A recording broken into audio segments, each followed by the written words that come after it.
Kami po ay nagpapasalamat sa pagparito for joining us mga oras na ito, Lord.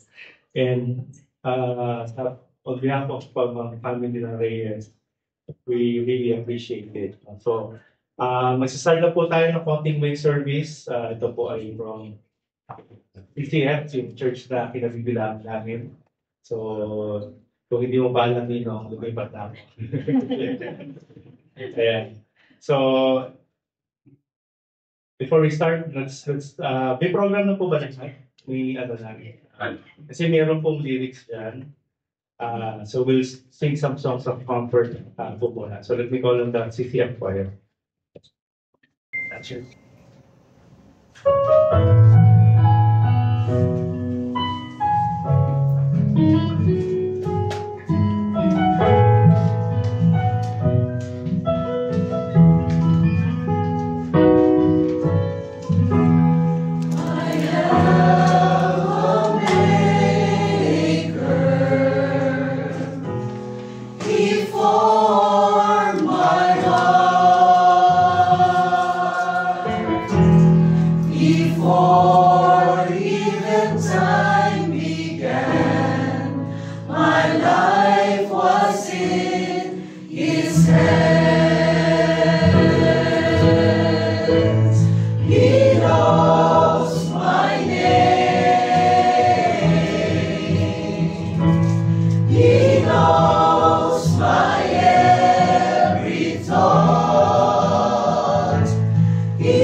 From the love of God.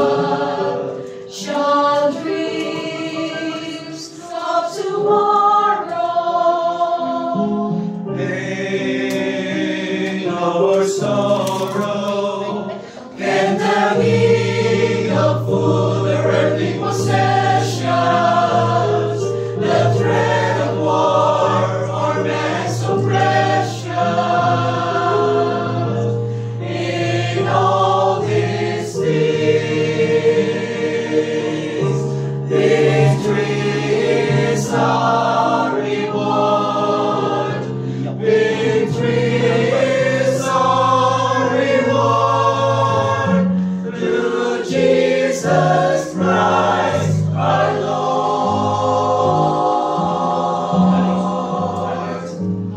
Of this I am sure, that neither death nor life, nor angels, nor principalities, nor powers, nor things present, nor things to come,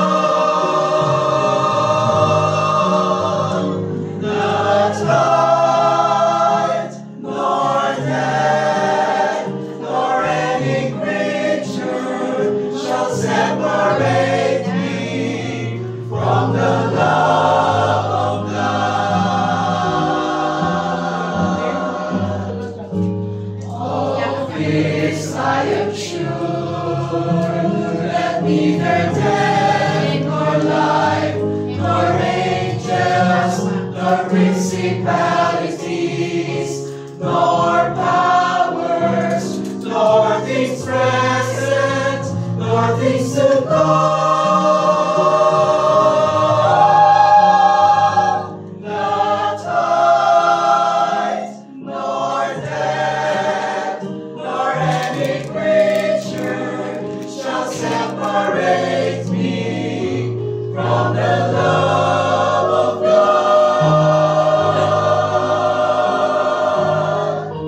Through Jesus Christ our Lord.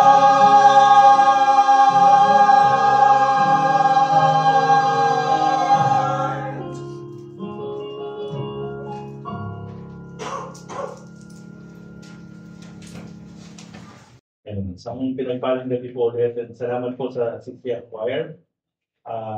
Kung hindi niyo pa po ako kilala niyo po ba talaga sa amin?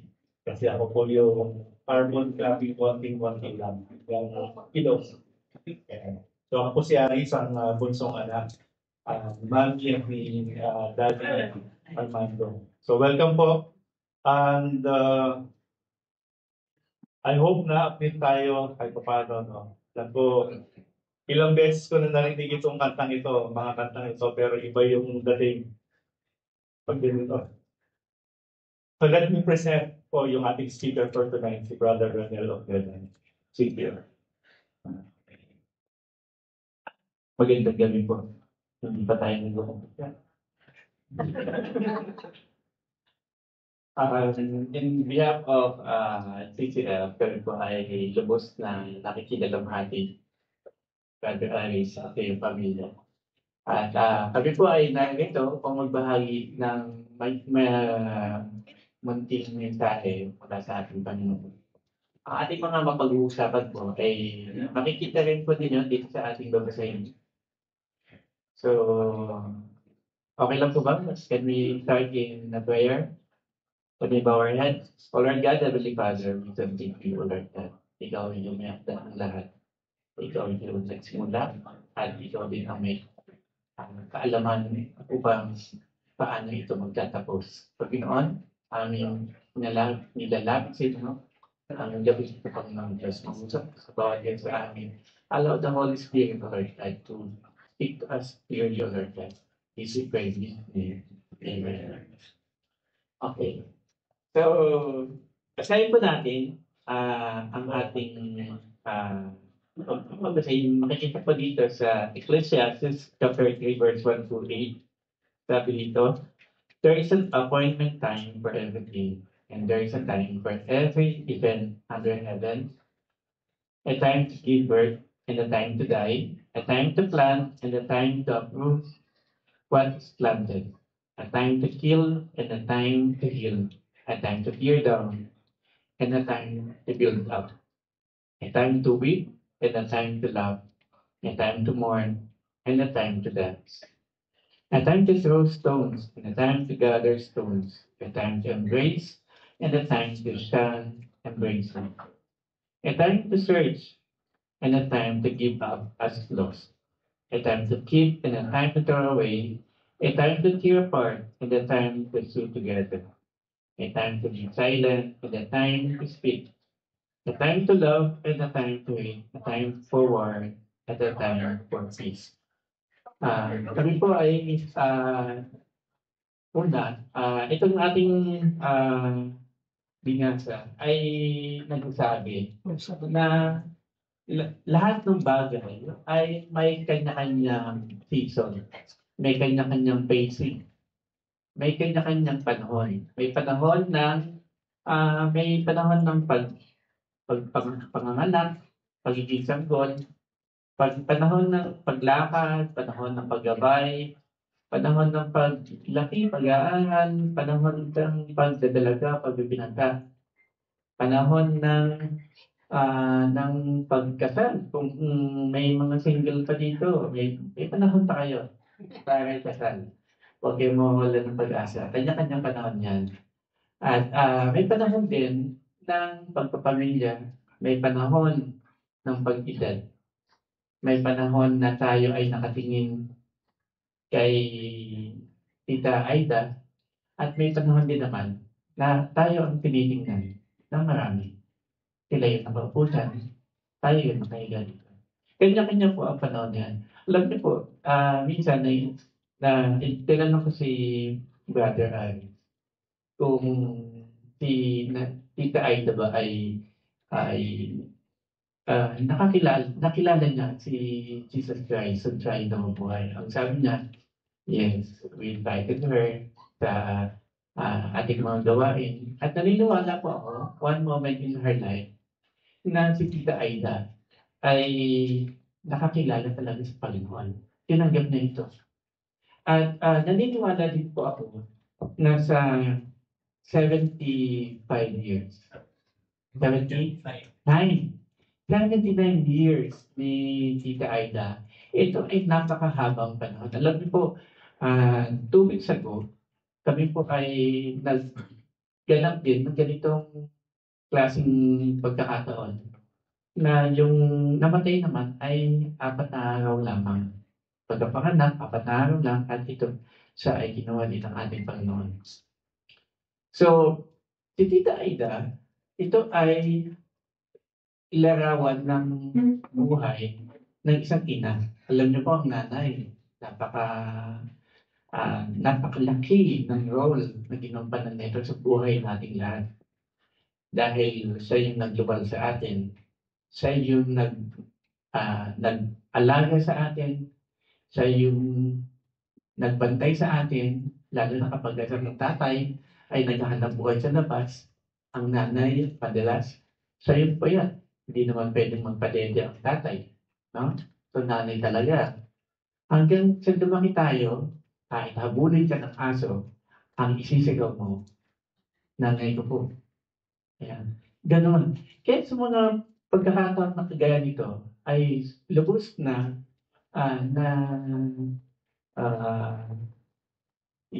gusto kong iparagin sa body sa atin ang kahalagahan talaga ng tunay at ng isang ina na punong-puno ng pagmamahal sa kanyang pamilya. Ito yung nanay na kaya ng bitawan ng lahat. Basta marinig lang yung iyak mo, nandiyan ka agad si nanay. Kapag may kailangan ka, nandiyan si nanay. Kaya sa mga panahon ito, tuluyang nagbago ang panahon. No? Madaming pagbabago sa atin. Kaya sinabi ng Ecclesiastes, madaming pagkakataon na magbabago ang lahat. Madaming kanya-kanyang panahon. In fact, sa pagbabago ng panahon natin, naalala ka pa, ang baha, ganito lang. Ganito lang. Ngayon, ganito lang, second floor na. Ganun katindi ang pagbabago sa panahon natin. Noon ang mga panahon natin ay punong-puno ng magagandang tanawin sa kalikasan. Kaya naman ay lahat ay nagdapa sa mga buildings man. So, yung mga pagbabago sa buhay natin. So itong pagbabago na ito ay sadyang magagatal. Ito ay inaalaw ng Panginoon. At inaalaw din ng Panginoon na makita natin na ang buhay natin ay sadyang naiksi. Dumadaan lang sa mundong ito. In fact, dalawa lang ang pwede natin matutunan sa gabi nito. Sa sitwasyon ito, una, ang buhay ay maiksi lang. Life is short. So kung kaya ang sabi ng Biblia, count your days. Ano yun? Number your days. Dahil kung alam mo kung ilang araw ba na lang mabubuhay, gagawin mo ang lahat. Papasaya ang pamilya, higit sa lahat, papasaya ang Panginoon. Yan ang gagawin natin. So number our days. Paano natin ma-apply ang life is short. Number one, kung hindi mo pa napapatawad ang iyong mga mahal sa buhay, tawarin mo na. Kasi baka kuhanin sa bigla ng Panginoon. Hindi mo pa napapatawad, mag-regret mo kayo. No? And kung ikaw na may nagkasala, lapitan na natin ang ating mga mahal sa buhay habang sila ay nabubuhay. Dahil kapag ganitong sitwasyon, hindi na siya sasagot. Sasabihin natin, bigyan tayo ng tawad sa kanila. Dahil yan ang nais ng Panginoon. If you love me, you will obey my commands. Papatawarin kita, patawarin mo din yung mga mahal mo sa buhay. Ayan ang nais ng Panginoon sa atin. Magpatawaran tayo sa bawat isa. Ayan ang itinuturo. So, life is, number one, life is short. Napakaiksi lamang. At kung hindi mo pa nasasabihan ng I love you ang mga mahal mo sa buhay, habang buhay pa sila, sabihan mo na. Habang hindi pa huli ang lahat. Dahil sa ganitong sitwasyon, hindi na madidinig yan ng mahal mo sa buhay pag kinawag na siya ng Panginoon. So, habang may pagkakataon, kumula sila dito, pag uwi mo sa bahay, sabi mo, nanay, tatay, I love you. Ate, kuya, I love you. Mga sweetheart, I love you. Pwede yan mo. Simpleng bagay lang. Dahil once in my life, ay hindi ko nasabi yan ng minsan sa tatay ko. At dumating pa yung pagkakataon, kinuha siya ng Panginoon, binigyan ako ng pagkakataon na mag-spend time sa tatay ko. Kahit konti lang dahil nasa hospital na siya. Wala nang nakakaalam. Walang nakakaalam kung kailan tayo kukunin ng Panginoon. Dahil ang tatay ko pauwi na siya. Kaya na siya umuwi sa bahay dahil okay na siya. Kaya nang pagdating doon, biglang iba nangyari. Kahit isang beses, hindi ko tuloy na pagbiyan ng tatay ko. Tay, I love you. Tay, mahal kita. So, habang buhay pa yung mga mahal natin, sabihan na natin sila, I love you. Second, na pwede natin matutunan sa gabing ito ay lumalapit sa inyo, in-invite kita. Tapos, ganun lang kasimple. Well, there's no magic in this prayer. So, pwede ka sumunod sa ganitong klaseng panalangin. Panginoong Jesus, ako po yung humihingi ng tawad sa aking kasalanan. Ako po yung humihingi ng tawad sa lahat ng mga nakatago at nakahayag na kasalanan ng mga ginawa ko. Panginoong Jesus, lumalapit ako sa inyo sa gabi ito. Kagaya ng ginawa ni Tita Aida. Ako po ay lumalapit sa inyo, tinatanggap kita bilang aking Panginoon, tagapagligtas ng aking buhay. Sabi mo, you are the only way. I will follow your way, Jesus. Lord Jesus, mula sa araw na ito, ikaw na ang aking Panginoon, tagapagligtas ng aking buhay. Baguhin mo ako ayon sa plano mo sa amin. Panginoong Jesus, tulungan mo po ako sa pagbabago ng aking buhay. Ito po ang aking dalangin Sa pangalan ni Jesus.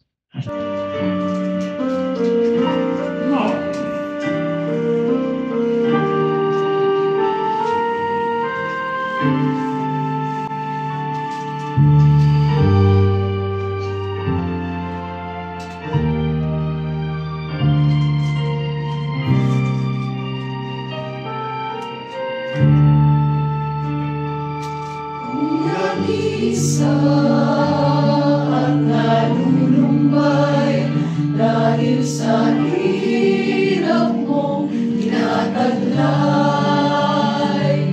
Kung kailangan mo ng daramay, tumawag ka at siya'y naghihintay.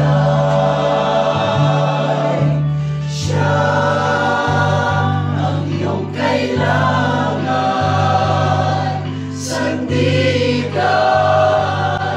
kaibigan mo. Siyang araw mong lagi at karamay kong sawi. Siya ay si Jesus sa bawat sandali. Kung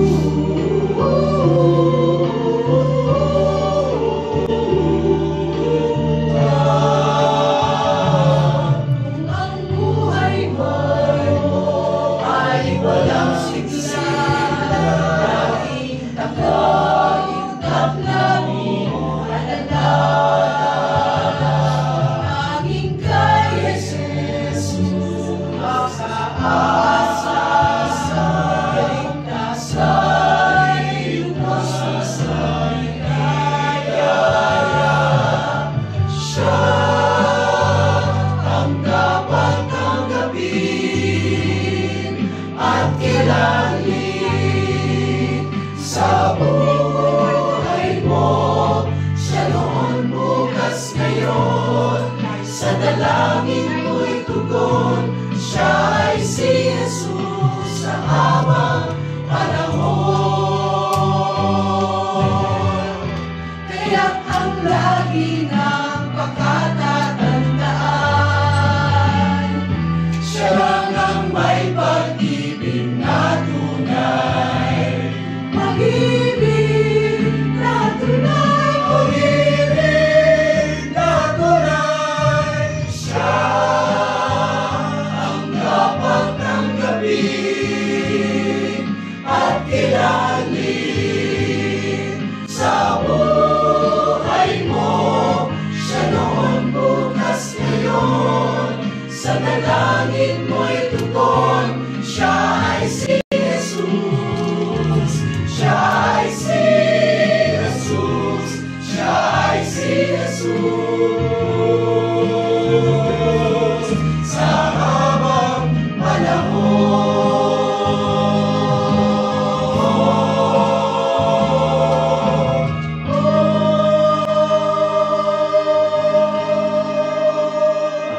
Kailangan pa natin ipanalangin sa ida-ida. Kaya ang kailangan nating dalangin ay ang mga nabubuhay. So, manalangin po tayo. Can we extend our hands towards the family? O Lord God, Heavenly Father, we are so grateful sa buhay na binigay mo kay Tita Aida. Salamat, Panginoon, sa mahabang panahon na pinagdalo mo sa kanya at ang mga pagmamahal na pinaramdam mo sa kanya na nag-uumapaw sa kanyang pamilya, Panginoon Diyos.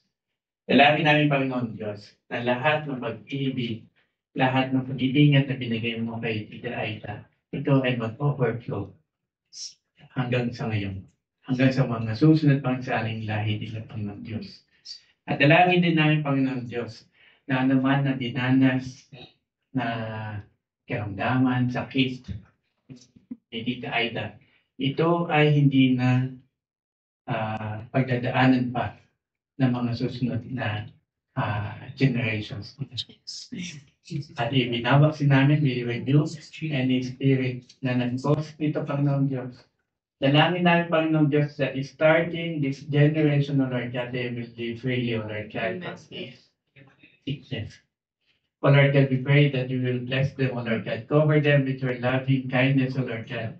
Comfort them, O Lord God, in their needs, O Lord God, in their morning, O Lord God, allow them, Lord, na matapos itong kailang morning na ito, Panginoon Diyos. Do not let it pass, O Lord God. We know the passing is sadness, O Lord God, sa puso namin.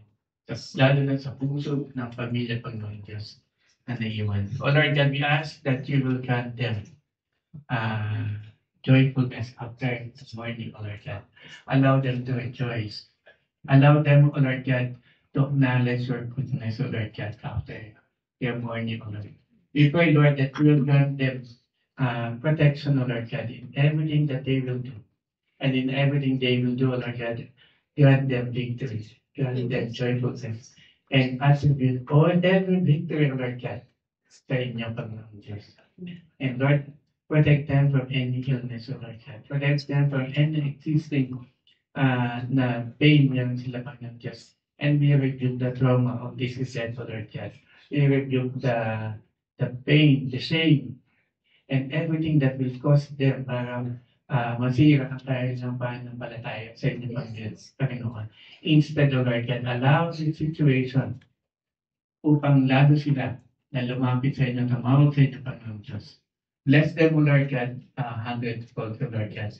And with this passing of Tita Aida, Lord God, may your name be glorified this year.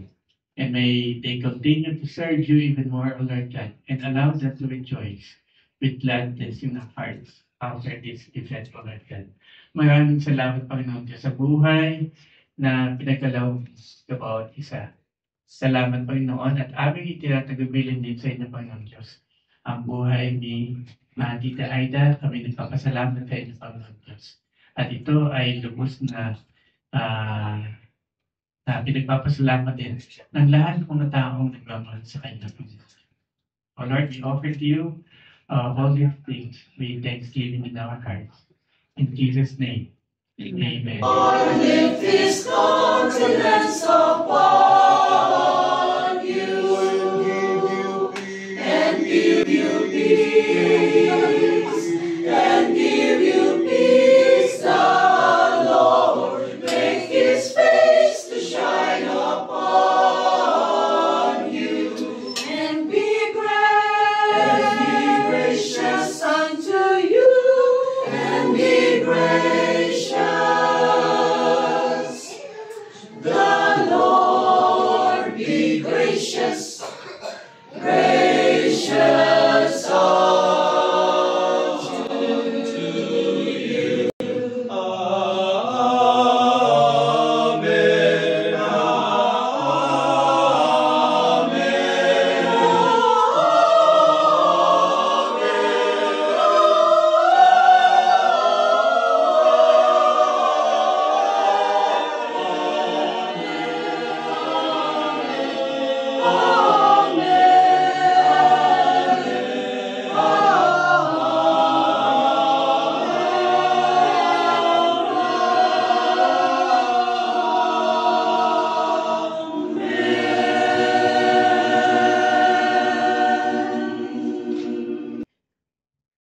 We celebrate Mommy's Life.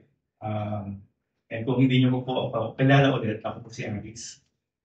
Ako po yung black sheep. Ngayon, bad sheep na lang. Ayan.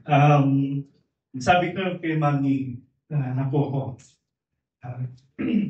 He's very observant. Isa tahimik pa siya. Nanonood. Pero inaalam niya. Kaya pag nagre-regalo siya, usually personalized. Ganyan ako sa kanya. Sobrang asikaso. Habang sabi ni Bro na yun, nanay na nanay, na kahit na ito ang hirap na siya maglakad. Pag nagigising na madaling araw yan, dahil sa sakit niya, madaling araw na siya ginigising. No? Yun yung oras ng trabaho ko. Pag nandun ako sa kanila, pagpipil pa niya ako ng kape, aalogay niya ako ng mga pagkain niya. Nasabi niya hindi daw kanya kasi ang tatamis. Sabi ko, ba't may ganyan ka ma? Ano ba't ganito yung mga pagkain mo na binibigay mo sa akin? Kasi hindi kumakain. Dahil hindi na rin ako, nagbabawas na rin ako ng sugar kasi nga, may ganun kasi family.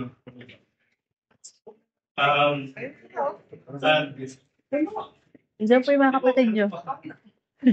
Eh, Ito po. at, Sabi mo po. natutunan ko rin kay Mami yung makiusap. O paano makiusap. So one time, tinamahan niya ako, kailangan ko kunin yung aking transcript of record. Tapos sabi sa akin, ilang araw pa bago makuha yung transcript. Sabi ko, ma, hindi ako aabot. Kailangan ko pagpasakan. Sabi niya, sandali lang ako. Sa'yo lumapit. So, sabi niya, mukhang pagod ka na. Parang, nag-lunch ka na ba? Kasi mga 11, ano na yun. Tapos, kaya laging may baong Skyflakes yan. Candy, no? Binigyan niya ng Skyflakes, o kain ka muna, baka hindi ka pa makapag-break. Tapos yun na, sabi, alam niyo, kasi yung anak ko ganito, ganyan problema. Aba, sinabi bigla, sige po, bigyan niyo lang kami ng 1 oras. Pinalabas ko po yung transcript. Ganun pala. No? At talagang pagkasama mo siya, hindi ka magugutom. alam niya yan. No? And praise God kasi naturo niya yun sa asawa ko. Kaya hindi na talaga ako magugutom. Naipasa na. Sa kanya ko rin natutunan yung pagbebenta. So, malakas magbenta yan. Dati, insurance, real estate, lahat na ng pinasok. In fact, nung maliit pa lang ako, natuto ako magbenta. Binibenta ako. Kasi, napakatipid po ng mga tito ko. Sabi niya, gagastos siya, pero kung kailangan. So, hindi niya ako binilan ng laruan. Lahat ng laruan namin, regalo. Mga ninang, mga tito-tita. Kaya salamat po. Dahil sa inyo, nagkakalaruan kami. Pero pagka school supplies, or yung mga pagkain, yan. Needs, sige, bibilan ka niyan. Kaya po, ang ginagawa ko, sumasama ako sa pagbibili ng stocks namin sa tindahan. Kasi di ba nung araw po, yung mga Colgate, may kasamang laruan. Okay, yung mga Coco Crunch, mga cereals, yun yung pinapabili ko para magkalaruan ako. Kaya, so diskarte. Tapos, yung mga school supplies naman, marami ang sabi niya, nagtataka siya, ba't lagi ka nagpapabili, lagi ubos yung papel mo? No? Binibenta ko. Tama ka. Binibenta ko siya. Mayayaman yung mga classmate ko. Mantakin nyo yung papel, 10 pirasong papel. Sabihin na natin yun, piso-piso. Sa halaga ngayon, ano? Na ipapalit kayo na isang matchbox na original. No? So ngayon, mga 100 mga matchbox yun. 130, mga yun. So sa 10 papel. Lalo na kung yung teacher stricto dahil sabihin, pag wala kang papel, wala kang quiz. Kaya malakas ang negosyo. Sa kanya ko natutunan lahat yan, mga diskarte na gano'n. Ang isa lang na namana ko rin naman ng konti na medyo ayoko rin. Pagka matigas ang ulo, pag meron siyang pinaniwalaan, talagang paninindigan niya. Kagaya nung naniwala siya na gagaling siya tintang gamot, talagang pinagtalunan namin ang gusto. Gano'n pag strong-willed ka, di ba? Ang hirap baguhin ng paniniwala niyan.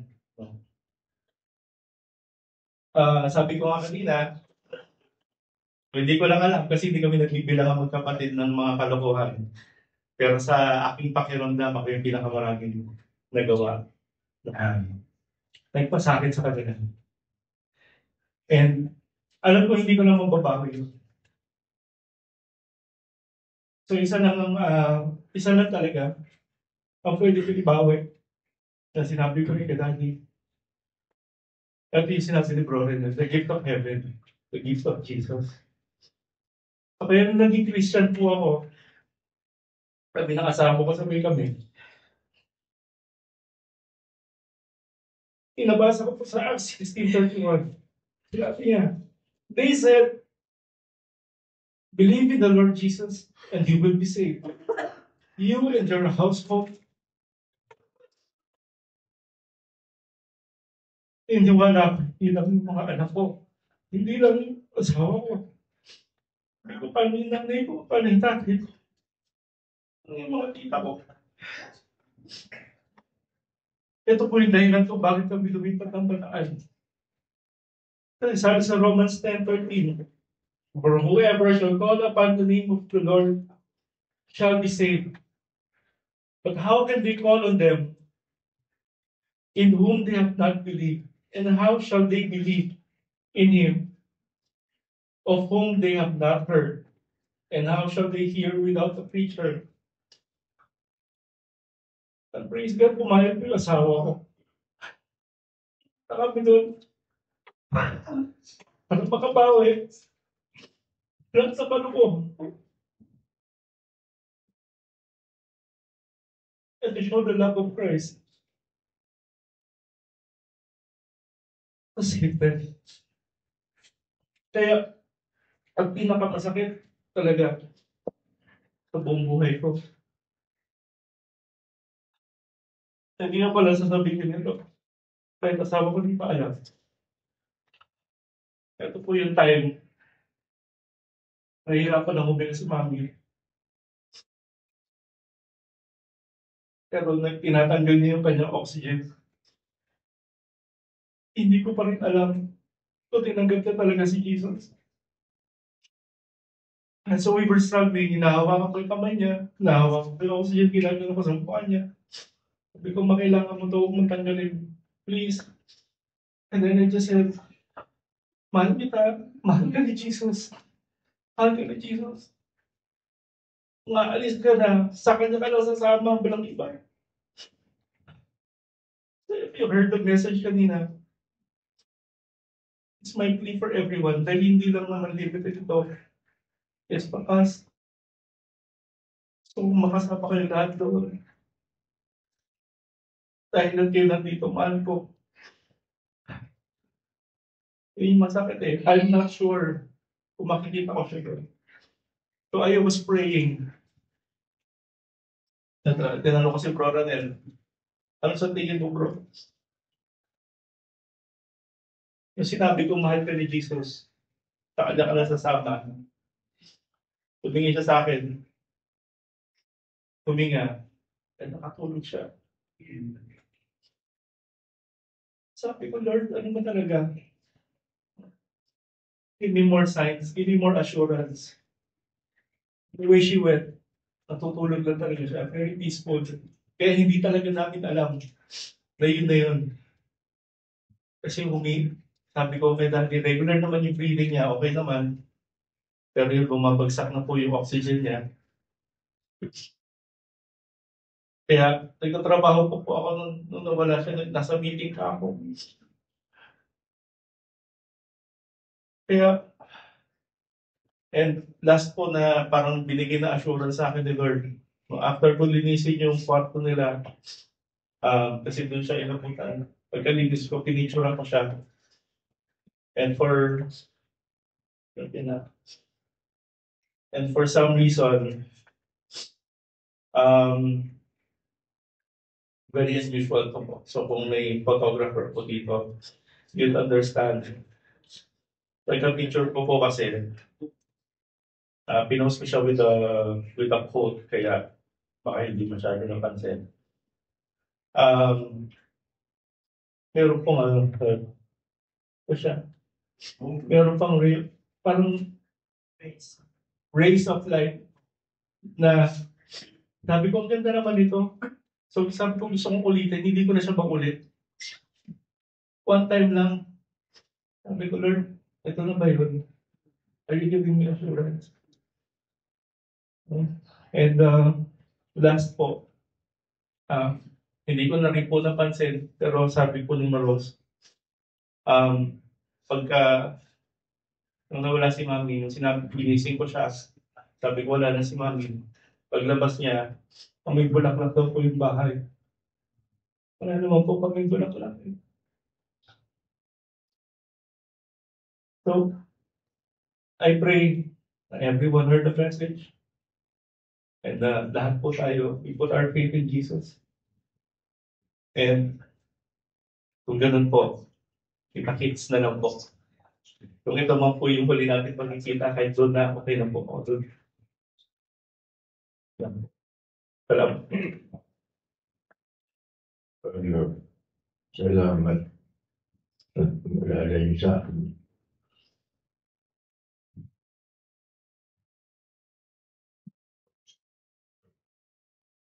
Parang kulang pa ang partisipasyon ko sa iyo, Mami. Napaka ng pamilya. Lahat sila. Bago ka nalagutan, tinawag mo. Tinawag mo, Mami. Sinabi mo naman sa iyo. Sinabi ko naman sa iyo, magsabi ka lang. Paalam ko lang. So, hindi ka. Ang inaiiyak ko. Ang inaagaw ko. Kumpleto umalis ka. Yan lahat. Ikaw ang may gawa niyan. Yung parang sinipas ko bilang asawa mo, parang kulang. Doon ako nagigilty. Patawarin mo, Mami ko, nagkukulang ko sa iyo. Lahat sila, lahat sila. Yung dying names mo, tinatawag mo sila. Ang naano ko lang, nag-get ka ko itong dahil kong minuto. Lahat yan. Naihanda mo lahat yan. Wala kaming inintinding pamilya. Parang kulang. Parang kulang ba yung participate ko bilang asawa mo. 54 years na yung magkasama, wala akong masasabi sa'yo. Napakatindi mo, Mami. I love you, Mami. Hindi ko alam kung kailan ako makakapag-bukol. Salamat po.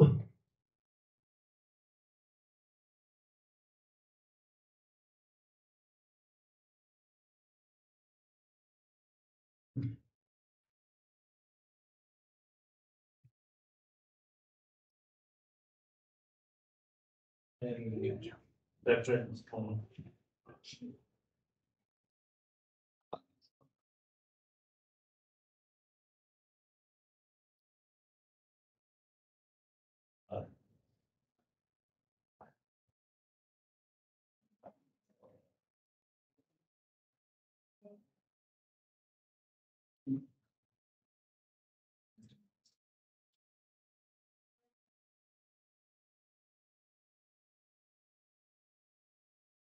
magandang gabi po sa lahat.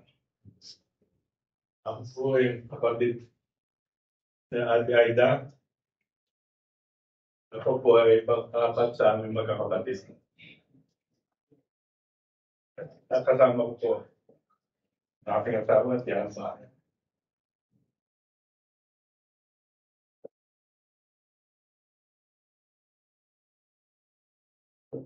Alam niyo po, ang naalala ko sa aking kapatid, mahal, sabi,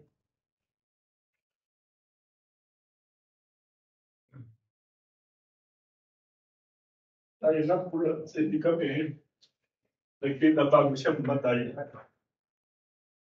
Lagi ko po siya naiisip ko, kung kamusta na siya, at kung bumubuti, pakaramdam.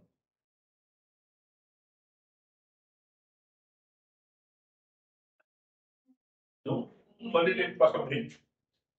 Siya po yung parang na rin naming magulang namin. Siya nag-aasikaso sa amin, nagluluto, at napaka-maalalahanin. Tama po sabi ni Aris, lagi siyang may mga baon, may mga pagkain, kung magkikita ko, ibibigyan ako ng mga pagkain. At kung anong gusto ko, talagang mapagmahal na kapatid. Ang Ate Aida. Kaya po ako'y nalulungkot. At hindi man lang kami nagkasama bago siya mamatay. Kasi po, Bagamat malayo kami, nasa Amerika kami, kaya mabalita ako kay Aris na mag-message na mamatay ang Ate Alba. Kaya ang Ate Aida, agad-agad po kami umuwi dito para maabutan ko naman siya bago siya ihiblay.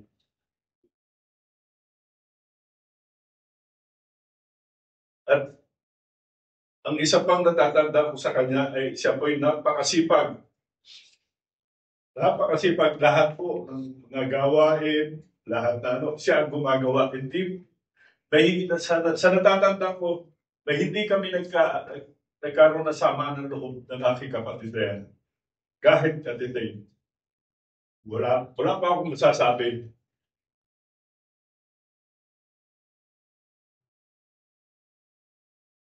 Kaya, Ate Aida, sana magkikita pa rin tayo.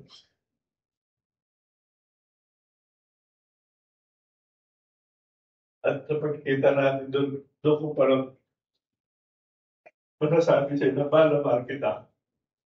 Ikaw kapatid, ikaw ang tinuri kong pangalawang sina.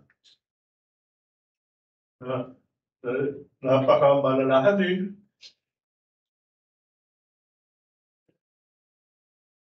Mapagmahal.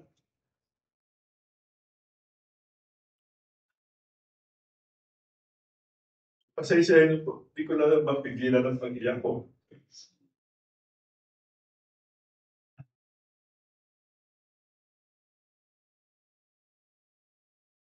At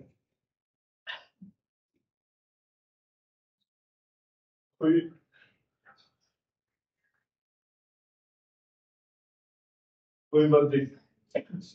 Kulang pa ako.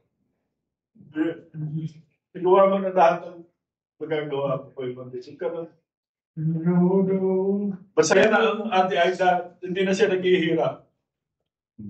At talagang kaloob ng Panginoon niya, wala tayong magagawa. Talagang hanggang dyan ang ating mga buhay. Hindi natin alam kung kailan, una-una lang yan.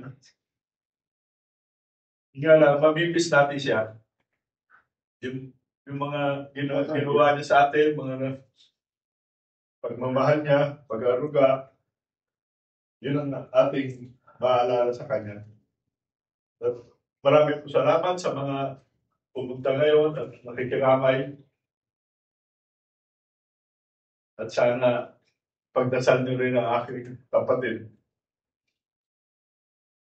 Salamat po. Thank you, Tita.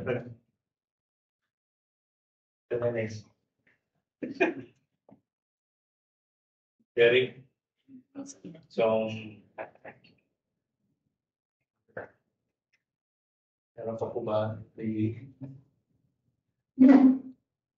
Ninong Jo?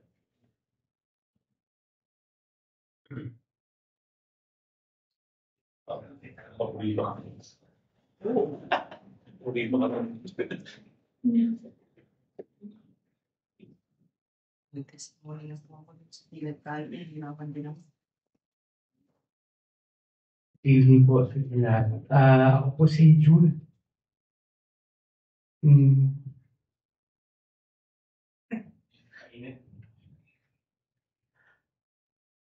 Yun nga, yung mga naalala natin kay Tita Aida, nung time na madalas tumalis po ako ng bahay. Kanina po ako nakatira. Nag-iwan pa nga po yata ako ng utang sa PLDT. So pero, yun nga po, talagang namimiss ko po yung kare-kare niya. Yung pagkain na palaging niluluto niya, yung kare-kare. Talagang masarap po talaga magluto ang Tita Aida. Nakita niyo naman po yung ebidensya. So, pero parang isa na po ako sa kanila. Medyo sila po nawala na ako, pero pa naman. Parang isa na po ako sa mga magkakapatid na Reyes. Dahil lahat po sila close ko. Ewan ko na sila kung close nila ako. Sila po close ko. Dahil nga po, napatira po ako ng ilang buwan sa kanila. Hindi, pre-board and lodging po.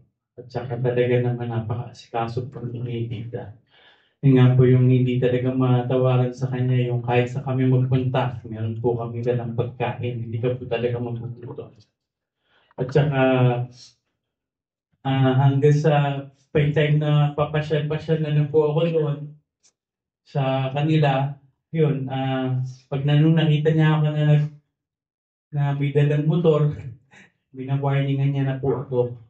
Parang bumotor ka na naman, o si ganito. Nabanggit pa nga po ito, si Aris, dahil nagbumotor din.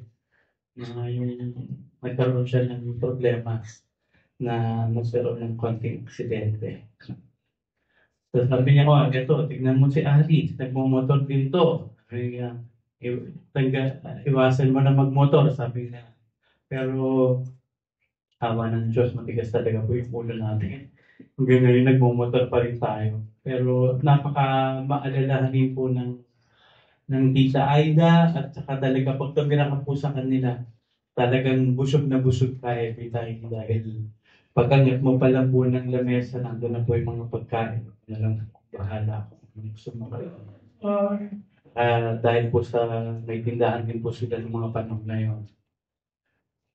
So, talagang nagpapasalamat po ako sa puno ng Tita Aida dahil yung time po na yun, siya po yung pumupunta sa akin. Kasi sama sa prodigal son. But I believe God is really good dahil alam naman po natin kung nasa na siya. Huwag na po tayong mangamba dahil alam po natin na nasa mabuting lugar, nasa mansion na siya na ginawa ng ating Panginoong Kristo. Amen? And I believe, actually, ito yung time na kung saan dapat tayo magsaya dahil nakapagpahinga ng Tita Aida. But of course, sabi nga natin, malulungkot tayo dahil hindi na siya visible sa mata natin. Pero alam naman po natin na sa puso natin, hindi po siya mawawala. Amen po ba? Yun lang po. At Tita Aida, thank you so much. Thank you, Pastor Jun. Pakinggan naman natin yung paborito ka po. Sige ka. Sige na. Alam mo, lahat ng chocolate, ice cream, sa'yo daw yun. Pag dumasya daw ako here, sa'yo daw yun.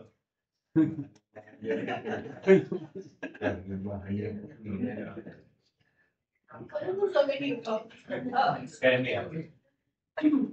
Meron sila yung gusto matawag nila sobrang selfless. Kasi, at ibibigay niya talaga kung kakunin po siya kala daddy.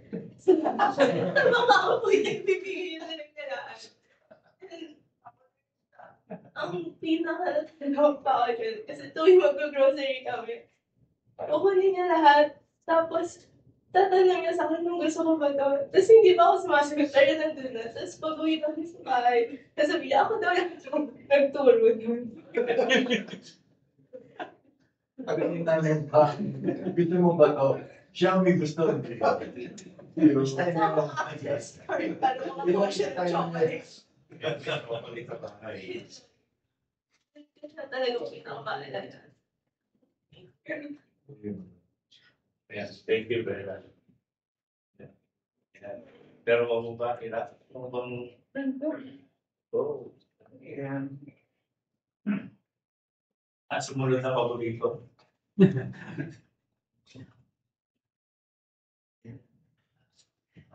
Ano nga ba masasabi ko sa magandang lola ko? Medyo mabuti naman. Hindi mo na lang kaya.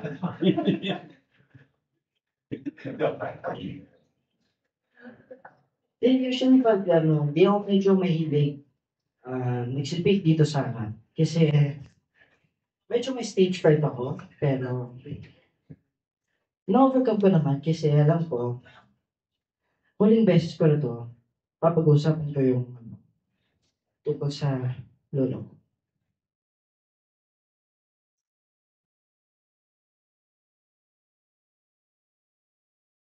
Teka lang, nag-iisip pa ako.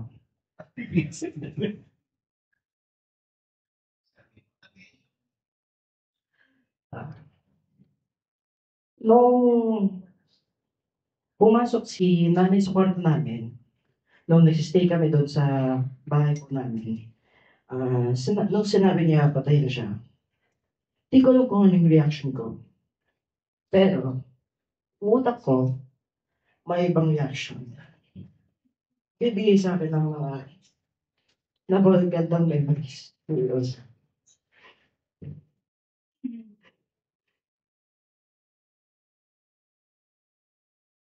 Ever since namatay siya, every time natutulog ako, at ng panaginip ko, tungkol na lang sa kanya. Tsaka, nung namatay yung ibang lola ko sa style ni nanay, kasama din sila. Nung namatay sila, medyo bata pa ako, ganun palaki. Hindi ko pa na-understand yung concept ng kamatayan. Kaya, ngayon ko lang napaprocess yung kapatay ng lola ito, tsaka ni naman ni lolo. As of now, parang tatlo na yung nawala sa akin. Kaya, unang panaginip ko, parang white room, parang black room, nothing, parang dream world. Nakatayo si mama at si lolo sa harapan ko. Iyakap nila ako. Sabi nila, ay kita mo din siya ulit. Tapos bigla, nung tumigil na yung iyakap namin, nakita ko si Balay. Sa pinaka na to. Ito yung suot niya dun sa pangin. Hindi ako niya ako. Kasi every time pupunta kami doon, pag-alis namin, huling paalam ko kay Lola. Sabi niya sa akin, binibigyan niya ako ng parang maliit na bag. 100 pesos ng coins. Tapos, every time pag-alis ko na ng kwarto niya, sinasabi niya sa akin, tira na, magpa-honors ka din, tulad ni Ate Bella ko. Kaya, ayun, iniyakap niya ako, sabi niya, mahal kita. Ay, sabi din niya, pa-honors ka din. Pangako mo sa akin yun. Akin ako, na mag-honors ka. Kaya ngayon, ngayong quarter na to, lucky na ako sa academics ko. Sana maka-honors ka ako.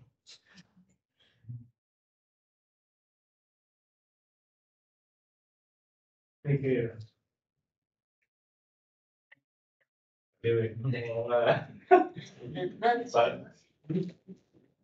Okay.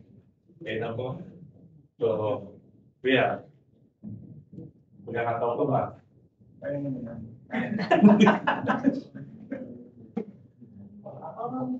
Okay, sige. So, kung ganoon po, siguro dito na po natin tatapusin ng ating public review para kay Ma'am, kay Aling Aida. Yeah. Siya ang iyong kailangan, sandigan,